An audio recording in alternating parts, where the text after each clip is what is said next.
Hello there. So you want to know how you can simply go ahead and create a Gmail account for your child. This is going to be the only video that you'll ever need to watch on the internet. So with that being said, let's get straight into the video. So first things first, simply go ahead and head into accounts.google.com, and then simply in this page, all you want to do is simply go ahead and click on this create account tab right over here, and as you can see, a drop down menu will show up, which is going to say for my personal use, for my child, for work or business. Simply click on for my child and then click on let's go.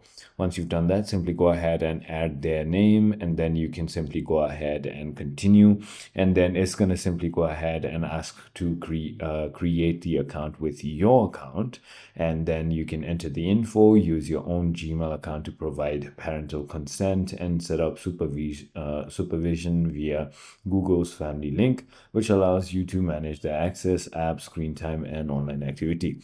I hope this video clarifies a lot for you. If it did, hit that like button, and I'll see you on the next one.